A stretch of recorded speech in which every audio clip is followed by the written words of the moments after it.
नमस्कार दोस्तों, एक बार फिर एलेक्जर ऑफ लाइफ में आपका मैं स्वागत करता हूं। और आज इस वीडियो में मैं आप लोगों को हैप्पीनेस पार्ट 2 मैं इस डिस्कस करने वाला हूं। इसके पहले वीडियो में मैंने हैप्पीनेस के बारे में आप लोगों से शेयर किया था अपने थॉट, और आज मैं उसी कड़ी में हैप्पीनेस से रिलेटेड जो स्टेट ऑफ माइंड है, और ये हैप्पीनेस और स्टेट ऑफ माइंड का क्या दोनों में रिलेशन है और ये कैसे अफेक्ट करता है हैप्पीनेस को, स्टेट ऑफ माइंड, इसी पे बात करने वाला हूं। दोस्तों, इस बात को समझने के लिए पूरा वीडियो जब अंत तक आप देखेंगे और शांत मन से जब पूरा देखेंगे, तब आप इसको पूरी तरीके से समझ पाएंगे कि यस, स्टेट ऑफ माइंड और हैप्पीनेस में एक रिलेशन है। लेकिन वीडियो शुरू करने के पहले मैं आप लोगों को सभी को दिल से हार्दिक गणतंत्र दिवस की शुभकामनाएं देता हूं। आज ये पर्व पूरे देश में, संपूर्ण भारतवर्ष में हर्षोल्लास के साथ मनाया जाता है। और हम सबको पता है कि चाहे वो स्वतंत्रता दिवस हो या गणतंत्र दिवस हो, जब ये दोनों पर्व हमारे देश में आते हैं तो हमारे गलियों में, चौराहों में और जगह जगह सभी यूथ हो, बुजुर्ग हो या कोई भी व्यक्ति हो, उसके रक्त जो है वो गर्म रक्त का संचार होने लगता है। और क्योंकि एक ऊर्जा, मॉर्निंग से ही हम एक ऊर्जा फील करते हैं और एक आनंद की अनुभूति होती है। क्यों? क्योंकि इस दिन का अपना एक महत्व होता है। चाहे वो स्वतंत्रता दिवस हो या गणतंत्र दिवस, कौन नहीं रहना चाहता है आज़ाद? पशु पक्षी भी आज़ाद रहना चाहते हैं, क्योंकि हम जानते हैं कि पराधीन सुख सपनों नहीं। और दोस्तों, मैं अपने विशेष तौर से जो यूथ है, जो हमारा स्टूडेंट्स और कॉलेज स्टूडेंट्स है, उनको दो लाइनें बोलने के बाद और आज अपने वीडियो में आता हूं कि रख हौसला, वो मंजर भी आएगा, प्यासे के पास चल के समंदर भी आएगा। रख हौसला, वो मंजर भी आएगा, प्यासे के पास चल के समंदर भी आएगा। थक कर न बैठ ऐ मंजिल के मुसाफिर, मंजिल भी मिलेगी और मिलने का मज़ा भी आएगा। तो इन्हीं लाइनों के साथ मैं अपने यूथ को ये बताना चाहता हूँ कि हमें एनर्जेटिक रहना है। और इस वीडियो को लास्ट तक हम सुनेंगे तो हम ये हैप्पीनेस और स्टेट ऑफ माइंड के बीच के रिलेशन को समझ पाएंगे। और जिन लोगों ने अभी तक चैनल सब्सक्राइब नहीं किया, प्लीज़ चैनल ज़रूर सब्सक्राइब कर लें और ज़्यादा से ज़्यादा वीडियो को शेयर करें। और ये बहुत ही आपको एक जो हैप्पीनेस में, डेफिनेटली ये आपकी हैप्पीनेस में थोड़ा सा एनहांस करेगा, यानी इंक्रीज करेगा। तो मैं बात करता हूँ, लास्ट वीडियो में दोस्तों मैंने बताया था कि जो राजा की जो मैंने बात डिस्कस की थी, तो वो उसका स्टेट ऑफ माइंड, यानी उसको कोई प्रॉब्लम नहीं था, लेकिन स्टेट ऑफ माइंड के कारण वो दुखी था। तो वो स्टोरी के माध्यम से आप लोगों ने समझ लिया होगा बिल्कुल। तो अब मैं बताने वाला हूँ कि ये स्टेट ऑफ माइंड एक्चुअल में होता क्या है।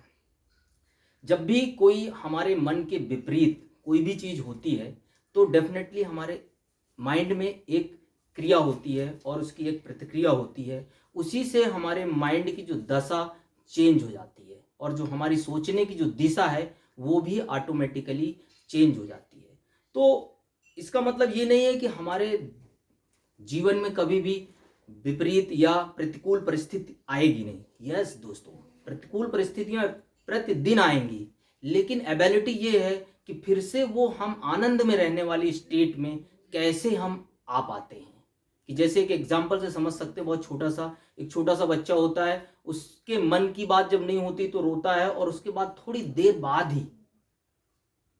ही वो भूल जाता है और फिर से खुश हो जाता है, दूसरे खिलौने को देख के फिर से खुश हो जाता है। लेकिन जब हम धीरे धीरे बड़े होते जाते हैं, तब हम ये चीज लेके चलते रहते हैं और हम वो अपने आनंद में रहने वाली स्टेट में हम वापस नहीं आ पाते हैं।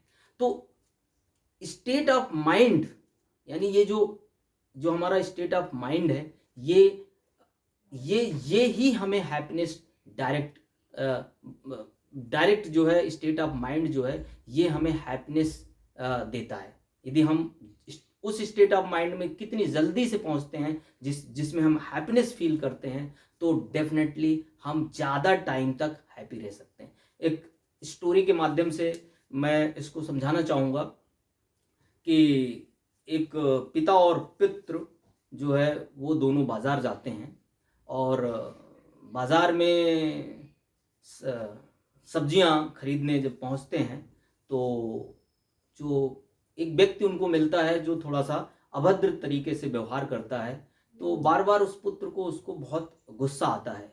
तो वो अपने फादर से बताता है कि देखिए ये कैसे बिहेव कर रहा है। फिर थोड़ी देर बाद वो व्यक्ति जो है वो उसको थोड़ा सा गाली देता है, बैड लैंग्वेज में बात करता है। तो फिर उसने उससे उससे बोलता है कि देखो ये कैसे कर रहा है।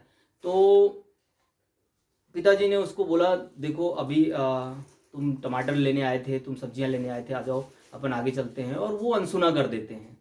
तो जब वो वहाँ से आगे बाहर निकल जाते हैं तो सब्जी वब्जी पूरा खरीद लेते हैं। तो वो अपने फादर से पूछता है कि पिताजी आप ये बताइए कि आप जब इतनी बैड बिहेवियर वो कर रहा था व्यक्ति, उसके बाद भी हम उसको रिएक्ट क्यों नहीं कर रहे थे वहाँ पे।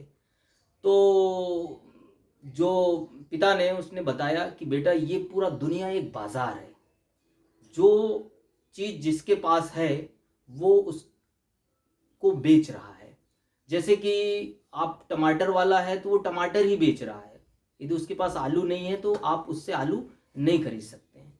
तो इस और खरीदने वाला खरीद रहा है, तो ये डिपेंड करता है कि हमें क्या चाहिए। यदि उसकी तुम्हें गाली चाहिए तो तुम गाली लो, वो उसके पास गाली है, वो गाली दे रहा है।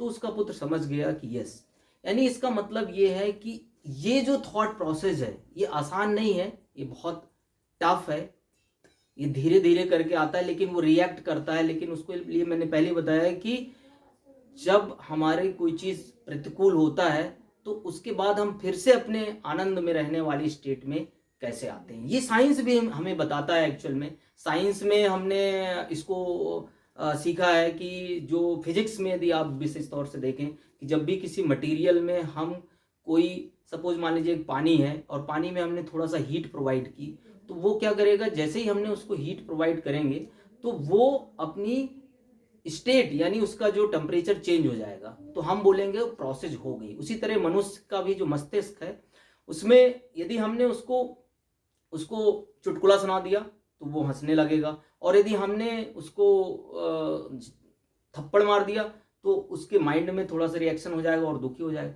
लेकिन जो हमारे एक आनंद में रहने, समभाव आनंद में रहने वाली जो एक एक एक जो स्टेट है, उस स्टेट में पुनः वापस आने के लिए जो एबिलिटी है वही हैप्पीनेस है। यदि वो एबिलिटी हम में है तो हम हैप्पी हैं और हम ज़्यादा टाइम तक हैप्पी रह सकते हैं। तो दोस्तों अब इसमें एक बहुत बड़ी बात आती है कि जो हैप्पीनेस को सबसे ज़्यादा जो एक तरह से अफेक्ट करता है, वो अफेक्ट करता है सक्सेस।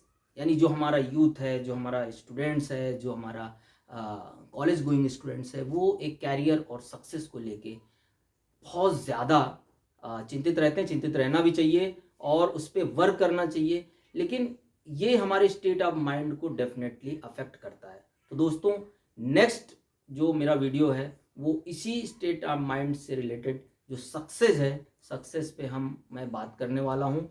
तो दोस्तों इस तरह से ये जो हैप्पीनेस है, इस प्रैक्टिस को करते करते हम हैप्पीनेस को अपने बढ़ा सकते हैं डेफिनेटली। तो अंत में मैं बोलूँगा, think positive, be natural, be happy, मुस्कुराते रहिए, हंसते रहिए। Thank you.